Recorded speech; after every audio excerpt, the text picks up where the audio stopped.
দুর্যোধনের সহিত অর্জুনের যুদ্ধ ও কুরু সৈন্যের মোহ। অচেতন দেখি রথ ফিরায় সারথি, ভীষ্ম দেখি ক্রোধে যায় কুরুপতি।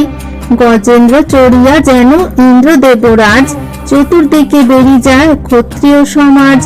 59 সহোদর বেষ্টিত চৌপাশে, সবে অস্ত্র শস্ত্র পার্থ উপরে বরিশে। আসিয়া অর্জুন বীর করিয়া সন্ধান, দুর্যোধনে প্রহার করেন 10 বাণ। মহাক্রোধে কাটিয়া পারেন তার ধনু, কবচ কাটেন 2-6 বাণে তনু। প্রহার করেন ভল্ল গজেন্দ্র মস্তকে, বজ্রাঘাতে যেন গিরি শৃঙ্গ শতমথে। পৃথিবীতে দন্ত দিয়া পড়িল বারণ, লাফ দিয়া ভূমিতে পড়িল দুর্যোধন। পিছু থাকি ডাকেন অর্জুন ইন্দ্র সুত, কি কর্ম করিস লোকে শুনিতে অদ্ভুত। সৈন্যের সহিত তোমার 100 সহোদর, পৃথিবীর উপরে বলাও দণ্ডধর। যুধিষ্ঠির রাজার দাসত্বকারী আমি, আমারে দেখি পলাইলি হয়ে ক্ষিতি স্বামী। সসৈন্যে পলায়ে যাস শ্রীগালের প্রায়, এই মুখে রাজ্য ভোগ ইচ্ছ হস্তিনায়। যতেক সহায় তোর গেল কোথাকারে, ধরিলে এখন আমি কে রাখিতে পারে। শত্রু নিজ বশ হলে কে ছাড়ে মারিতে, যদি মারি কোথা পথ পাবে পলাইতে। ছাড়িলাম যা হলো নির্লজ্জ জীবন, ব্যর্থ নাম ধরো তুমি মানি দুর্যোধন। পলাইলাম মম ভয়ে শ্রীগালের প্রায়, এই মুখে গাভী লোভে আইলে হেথায়। পলাইত জনে আমি না মারি কখন, ভীমসেন হলে তোর লইত জীবন। অর্জুনের এতেক কর্কশ বাক্য শুনি, ক্রোধে নেউটিল দুর্যোধন মহামানী।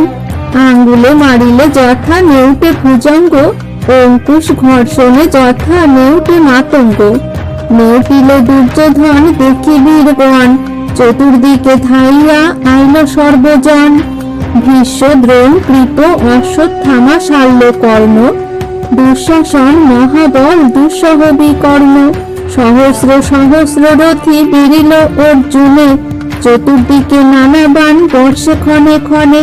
জাঠি শূল মুষল মুদগর ভিন্দিপাল, আকাশ ছাইয়া সবে করে সরজাল। হাসিয়া অর্জুন এরিলেন দিব্যবান, সবাকার রথধ্বজ হইল খান খান। গজেন্দ্র মণ্ডলে যেন বিহরে কেশরী, দানবগণের মধ্যে যেন বজ্রধারী। সিন্ধু জল মধ্যে যেন পর্বত মন্দর, কুরুকুল মধ্যেতে অর্জুন একেশ্বর। কখনো দক্ষিণ হস্তে প্রভু বাম করে, ভৈরব মূরতি দেখি সংগ্রাম ভিতরে। পড়িল অনেক সৈন্য হয় রথ গজ, পৃথিবী আচ্ছাদি পড়ে ছত্র রথধ্বজ। তথাপিও কুরুগণ যুদ্ধ না ছাড়িল, লক্ষ্যপুর করি একা অর্জুনে বেরিল। অর্জুনের মনে এই চিন্তা উপজিল, জীবন্তে কৌরবগণ যুদ্ধ না ছাড়িল। পরকার্যে জ্ঞাতিবধ করিনু বহুত, কি জানি কি কহিবেন শুনি ধর্মসূত। ছাড়ি গেলে কৌরব কহিবে পলাইল, উপায় কি করি ইহা বিষম হইল। তবে ইন্দ্রদত্ত বাণ হইল স্মরণ, সম্মোহন নাম বাণ মোহে রিপুগণ। অভিষেক করিয়া মারেন সেই বাণ, মোহ গেল কুরুগণ নাহি কারো জ্ঞান।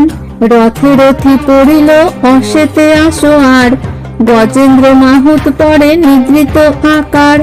সব সৈন্য মোহ প্রাপ্ত দেখিয়া অর্জুন, উত্তরার বাক্য মনে হইল স্মরণ। উত্তরে বলেন, আসিবার কালে রণে তব ভগ্নী মাগিয়াছে পুতলি বসনে। আনহ সবার বস্ত্র মস্তক হইতে, যার যার চিত্র বস্ত্র লয় তব চিতে। ভীষ্ম দ্রোণ দোহায় না দিবে অঙ্গে কর, আর সবাকার বস্ত্র আনহ উত্তর। সবে মুগ্ধ হইয়াছে নাহি তব ভয়, যথা সুখে আনো গিয়া যাহা মনে লয়। পার্থের বচন শুনি উত্তর নামিল, ভালো ভালো বস্ত্র বীর বাছিয়া লইল। দুর্যোধন কর্ণ দুঃশাসন আদি করি, মুকুট করিয়া দূরে কেশ মুক্ত করি। রথীগণে বসাইল গজের উপরে, রথের উপরে বসাইল আসোয়ারে। এই মতো উত্তর করিয়া বহুজন, পুনরূপী উঠে রথে লইয়া বসন। পার্থের অদ্ভুত কর্ম দেখি দেবগণ, সুগন্ধি কুসুম বৃষ্টি করে সেইক্ষণ। অপূর্ব হইল শোভা ধরণী মণ্ডলে, কানন বিচিত্র যে বসন্তের কালে। পড়িল অনেক সৈন্য লিখন না যায়, জিয়ন্তে আছিল যেই সেই মৃত প্রায়। ভয়ঙ্কর হইল ধ্বনি দেখি লাগে ভয়, রক্ত মাংসাহারি ধায় আনন্দ হৃদয়। শৃগাল কুকুরগণ করে কোলাহল, গৃধিনী শকুনি কাক ছাইল সকল। নাচে কবন্ধগণ ধনুস্বর হাতে, ভূত প্রেত যোগিনী পিশাচগণ সাথে।